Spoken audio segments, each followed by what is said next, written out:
The upcoming 2024 elections is a vital event where we, the people, get to decide who will lead our country. In this crucial process, citizens exercise their fundamental right to choose their leaders and shape the path of our country's future. But did you know our generation has the most biggest influence in the upcoming 2024 election?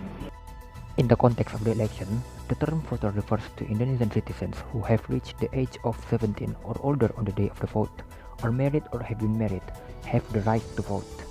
On the other hand, the term young voter pertains to individuals aged a maximum of 14 years old on February 14, 2024, the day of the election. As we know, we are more closer to the 2024 elections. But did you know that most of the choose voters are from the millennials and Gen Z? The data from KPU has said that the 60% of the voters are from the Gen Z and millennials. I'm here with this report.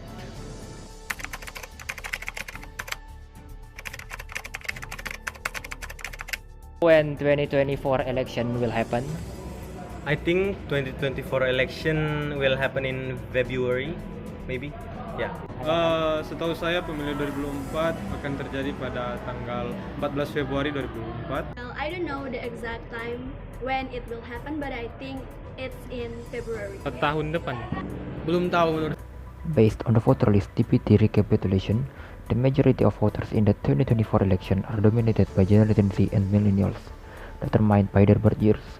In terms of age, voters above 40 years old make up 98,448,775, or 48.7% of the total voters, while voters aged 17 to 30 years old amount to 63,953,031, and those aged 31 to 40 years old are 42,398,719. Additionally, there are 6,677 voters below the age of 17 who meet the qualifications to vote. Ada. Saya akan ikut pemilu tahun depan nanti. Have you decided who will you choose? I'm not choose anyone. Ada sih presiden yang pernah mencalon tapi mungkin kurang beruntung. Beliau adalah Prabowo dan wakilnya itu Gibran. I think I will choose Prabowo and Gibran because I think they are a good team. Belum dipikirkan. Ada beberapa calon yang diunggulkan, tapi dari pribadi saya tidak mengunggulkan siapa yang akan saya pilih nantinya. According to the late Mrs. Miriam Budiarjo, a political science expert, in her book Participation and Political Parties, the level of political participation in a society serves as a crucial indicator of the state of democracy in that country. A high level of political participation reflects a population's concern for the political developments within their nations. Conversely, the low levels of political participation are often seen as an unfavorable sign. The quality of democracy in a country is determined by the extent of political participation by its citizens. This participation becomes evident when the public actively engage in political life, for instance, during presidential or local elections, or when they select their representative who will occupy seats in both national and local legislatures.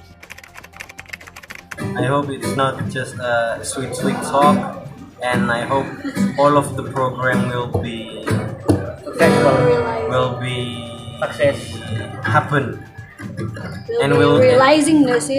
and will Untuk pesan saya sebagai seorang mahasiswa untuk presiden yang akan terpilih nantinya agar menjalankan tugas tanggung jawabnya dengan baik dan benar, menepati akan setiap janji-janjinya kepada masyarakat. Juga harapan saya sebagai seorang mahasiswa, terlebih sebagai seorang mahasiswa Universitas Samratulangi, agar perkembangan pendidikan dalam proses perkuliahan di Universitas Samratulangi itu boleh terupgrade, juga terjalankan dengan begitu baik. Asal untuk presiden terpilih, jadilah presiden yang adil, presiden yang semangat, dan harus tahan banting. Harapan saya kepada setiap calon presiden yang akan terpilih nanti pada tahun 2024, mereka dapat melanjutkan kinerja baik dari presiden sebelumnya dan dapat merealisasikan program-program kerja atau visi dan misi dari para calon. Kira banyak, cuma mesejahterakan rakyat itu utama, karena mereka kan sudah ada visi dan misi, jadi saya berpegang teguh di setiap siapapun presiden yang akan terpilih. Mr. Arya Fernandez has explained that the trend of participation in Indonesia is on the rise, and he predicts that there will be an 80% participation rate in the upcoming 2024 election. Mereka untuk datang ke TPS mungkin akan lebih besar dibandingkan pemilu sebelumnya ya, karena beberapa hal. Yang pertama, ada tren bahwa anak-anak muda sekarang mulai aktif keterlibatannya untuk mengikuti aktivitas-aktivitas politik atau berita-berita politik secara umum. Researcher Arya Fernandez from the Center for Strategic and International Studies, or to be known as CSIS, has asserted that in addition to the escalating presence of social media, there are individuals actively participating in political activities, thus playing a significant role in shaping the political landscape. Petra, English for Journalism, Manado.